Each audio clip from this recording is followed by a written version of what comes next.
Hello everyone. I said I'd give you a new video. I was behind on updating a video. I had a seizure on Saturday and I had a rough week last week. But if you can tell, my voice is decent today, so I hopefully can do this without any problems. I just want to give a heads up. My dad is outside and building a new deck, so if you hear any noises that are loud, excuse that. I'm sorry. I said that what I'd like to do with these videos is start from the beginning and kind of explain how I got to where I'm at this point. And before I do that, I wanted to thank all of you that have been supporting me and praying for me, and it means absolutely the world to me for that support. Couldn't do these videos without it, and I've got more turnout than I expected, and I do hope, my intentions are, once I'm getting at a better position, that I am able to go on with my crusade to help make this disorder known, and to change the name of it, and in the United States, from what it currently is as conversion disorder to functional neurological disorder. And not to get into that a lot today, but I will explain in another video why I think it's so important to change the name from that, and to change the pseudo seizures, like I said in the past, to non-epileptic seizures. But that will be for another video, and I'm glad you're with me and supporting everything that I'm going through, and the prayers can continue, because God is my ultimate healer, and He's the one that's going to clear the path for what needs to happen next, and to continuously heal me. And I think He's opened a door for me to be able to help others that have this disorder, and maybe other mental illness or other things that are in this, somewhat in this kind of category. So anyways, so here it goes. On February 19th of this year, 2019, I was working. It was a non-student day, and I was finishing up some grades and getting things in the grade book, and I did go and pick up my little girl and brought her back to work, so I was going to work late, and I got a text from my sister, who I lived with at the time, asked where I was and what I was doing, and which was kind of a little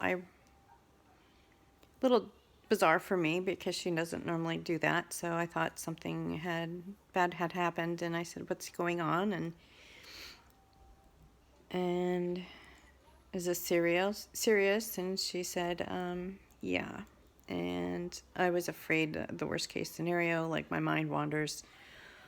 That's part of where I got to where I am at this point, but my mind sometimes wanders to the worst case scenario, and I was afraid that somebody had passed away in our family, and luckily, fortunately, that was not the case. But the case was that found out we had to move, and the unfortunate circumstance in that situation was that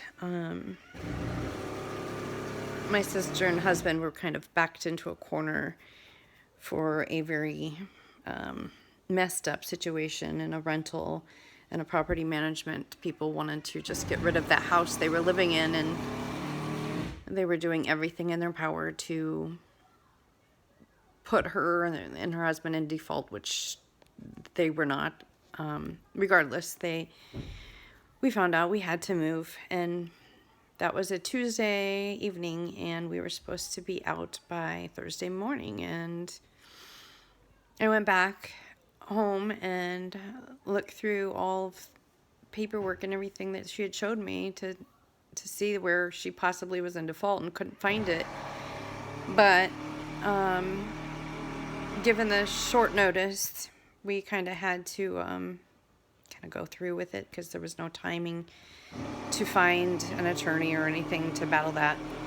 So that being said, our mother was out of town, and they live closest. My mom and stepdad live closest to us, and mom being out of town, we had to wait for our stepdad to get home from work after 10 at night to go talk to him and tell him what was going on. So we went and talked to him, and yeah, he was kind of in for a shock, but he agreed he would take us in, and we told him we had the plans all set, what we were going to do, and get storage units and whatnot, and just get packing, and he offered to watch my little one. So we went back home, and I went out with my niece and found some boxes and brought as many boxes home as I could that evening. Of course, it was late, and I didn't get to bed till after midnight, and set my alarm for 5 in the morning to get up and start packing and looking for more boxes and search for the storage units that we needed. So being up by like 5 and packing, we packed and packed and packed all the way up until the next morning through that night. And I have I'm really sorry about the noise. I have a chronic neck and back issue, and you have learned to try to not overdo myself. But at this point, I really didn't have much of an option. So I just kind of went forth and took charge on that aspect and said, we have no choice. We're gonna have to pack. And I got all my things packed, and I asked my sister where she needed me to help, and I went into the kids' rooms and helped them organize and pack, and the kids were there in and out to help us, but for the majority of the time, nonstop packing and whatnot, it was my brother-in-law, my sister, and I that did absolutely nonstop from 5 in the morning Wednesday morning until pretty much when we finally could go get some rest was 1 o'clock Thursday afternoon. But on Thursday morning around 6, I had a kind of a strange feeling, like maybe overcome by heat kind of feeling. So I drank a whole bunch of water, and that feeling kind of went away, and I kept going and going, and I told everybody we should just take a rest. We already had 2 storage units full and knew that we were going to need the 3rd unit, and my brother-in-law had a box truck with the rest of our stuff in it that needed to go in the 3rd unit. So I went to my stepdad's, and I was even too tired to even take a shower. I know that's disgusting, but it literally was. I laid down towels and whatnot and rested on my mom's bed, and my brother-in-law and sister had sent in my daughter to wake me up and say, hey, it's time, Uncle Scott needs you to go to storage unit again with him before they close so I can get that 3rd unit. And I got up and went with him, walked in to the storage unit with him, and I felt fine up until I got to the counter, and then that exhaustion feeling came over me again, and that overcome by the heat feeling came to me again. And just a weird, I guess it would have been my first aura, but I didn't know this at the time, and just a weird hazy feeling all inside my head. So I decided to kind of rest my head on my arm on top of the counter in front of the storage unit employee and find a focal point. Focal points are good to help ease and calm, and then you can start to find the breathing techniques that you need, and I was using everything that I knew I could try to do, and laid there, and then the employee and my brother-in-law, I guess they had been asking me to sit up and sign, and I finally sat my head up, and my brother-in-law had told my sister that my left side was drooping, and I had drool, and I know of my face, and I remember my left arm and leg feeling so numb, like I barely could stand on it. And the scariest part was when I went to talk, when they asked me if I was okay. I opened my mouth, and what I was thinking in my head did not come out like I expected, to tell them I don't feel so good. It came out in like gibberish, very strange. Not even make out any kind of words of any sort. And my brother-in-law was very scared, I know, and definitely I was too. And the employee brought out a chair for me to sit, and I could barely hold my head up, and everything I tried to say did not come out how I wanted it to. And they decided to call 911, and the ambulance came, and even by then my vision was kind of hazy, not necessarily blurry, but a hazy feeling, like it was like I was aware of mentally what was going on around me, but I also had severe fear inside of me. My first thought was, this is a stroke, and I'm going to die and not see my kids anymore.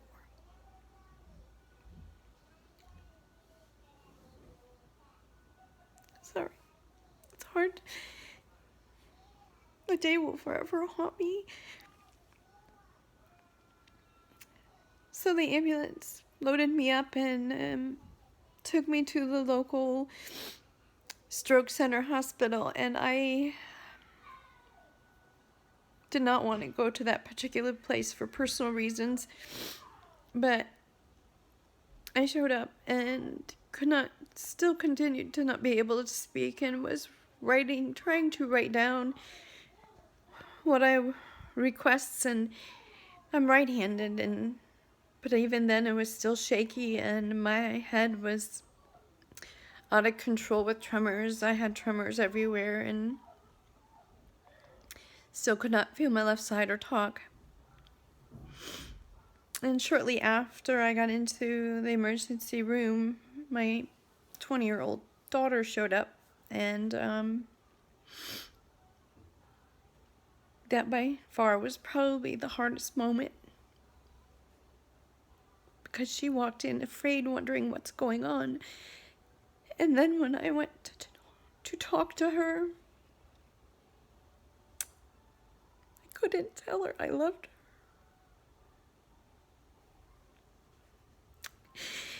And that scared her and I both so much.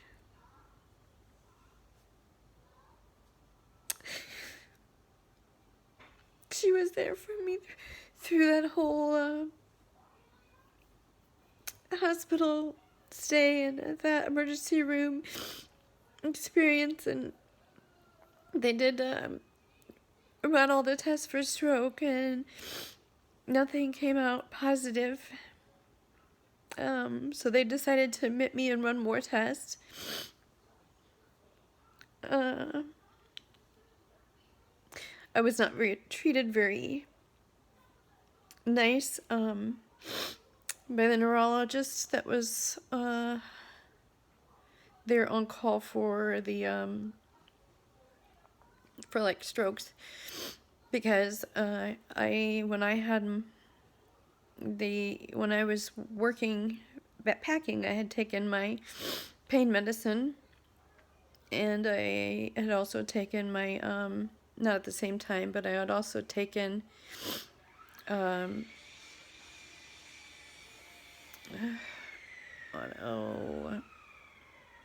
my Dexedrine, which is to help me stay awake, because it counteracts my pain medicine knocks me out, plus I have chronic fatigue.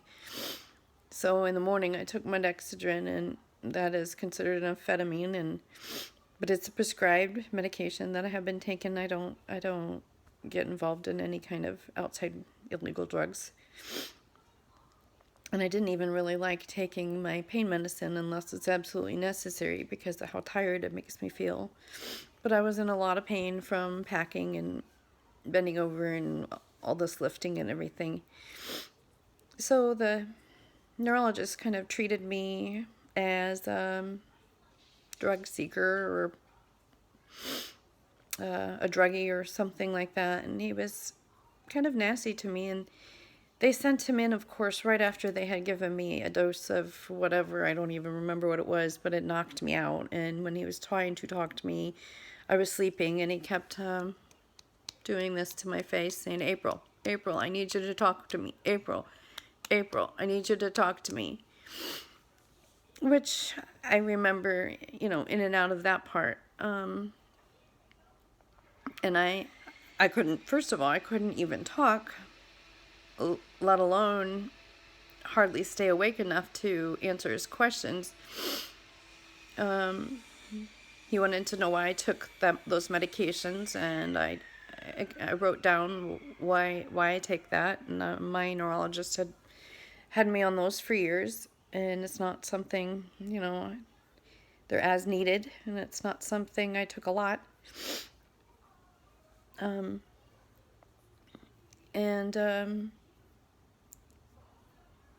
Then I was admitted, and my daughter stayed with me for majority of the time. And there was, unfortunately, the one time that I was left alone. The nurse practitioner from the neurology group came in to see me on the floor that I was admitted to, and she was kind of harsh and rude, to say the least. Told me to stop it with the tremors, and is kind of cruel, treating a person like she was treating me. And then she went to hit me, and luckily at that time my sister walked in, and she's a nurse who works for that hospital system, but not in that particular hospital. And she said, "What's going on in here?" And I tried to explain to her what had transpired. Of course, very difficult, as I could not speak very well, and I wrote down, and I was trying to tell this nurse practitioner to get out. Did not want her in there. And things kind of got pretty heated between my sister and the nurse practitioner, which the nurse practitioner refused to leave the room, and my sister called for the clinical coordinator that was working that day, and charge nurse, and tried to settle that problem, and they all agreed that I still needed to continue to stay in the hospital until we could get some answers. But I said I definitely did not want her in my room again. And of course, remember, my communication was pretty much through writing, and unfortunately, they couldn't find very many answers. They did have a psych eval come in, and I did ask the psychiatrist. My youngest sister had been doing research on all my symptoms, and she had thrown out a lot of things. We were thinking about MS, and we were thinking about it's an autoimmune disorder maybe, and then and she found this thing called conversion disorder, and I'd mentioned it to the psychiatrist, and he said he did not think that that's what I had, that all my problems were neurological, but due to the stress that I had just encountered with the move, that we both agreed that maybe some counseling would be fair to proceed doing because of that stress in itself. And nothing else transpired other than inconclusive jugular ultrasound, which suggested I needed to continue with another MRI that looks at the vascular regions of my brain and my head and my neck. And they did not perform that, and they sent me home after about 5 or 6 days with no support type of system or no follow-up other than with my own doctor and my neurologist. And I did not have a walker or a wheelchair or anything, and I could not walk. Still could not talk very effectively. I would stutter.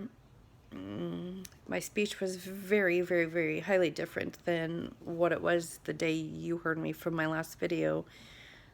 But I did do the follow-up with my doctor. My mother came back in town, and she took me to the doctor, and he was utterly shocked at that point at my condition and said I needed to go back to the hospital immediately.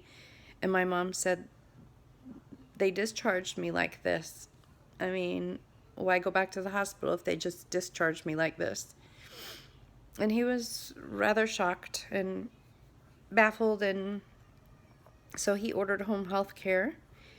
And I had a nurse, and she only stayed for a little while because we didn't want to waste my visits on a nurse when my sister's a nurse and can do what she was doing. And a speech-language pathologist and physical therapist. And the speech-language pathologist and physical therapist and I agreed, well, pretty much we all agreed that physical therapy probably would be more effective than the therapy from the speech-language pathology, because of my ability not to get around, and she would be able to help me find safe ways of getting around in the house. So I focused mostly on physical therapy, but we come to the conclusion that that was really not helping, was actually making matters worse, which is very weird to me because I've had countless physical therapies in the past for my neck and my back, and they seem to help, but this did not help by any means for my walking, and it actually triggered more symptoms and more tremors. And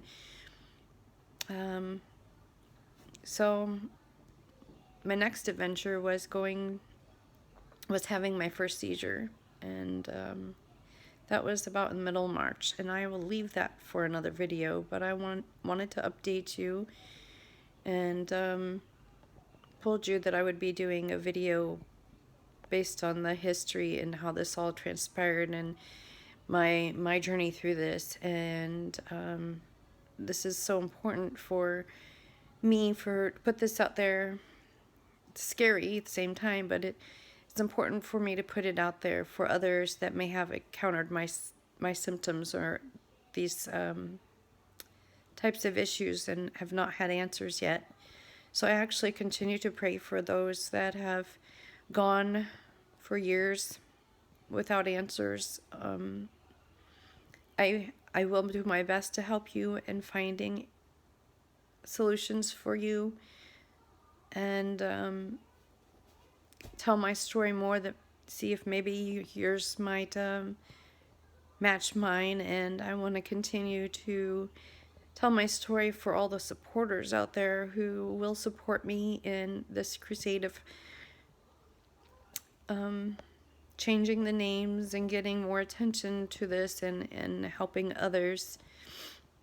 And the supporters, what you've been doing for me is your prayers and your thoughts have been such a blessing, and I can't thank you enough for what you've done for me in that aspect. And I ask that you continue praying and supporting me, and praying and supporting for others that don't have answers yet. I'm going to call this a quits, and I will see you again, hopefully sooner than I did the last time. Thank you so much for listening and supporting me again. Bye. God bless all.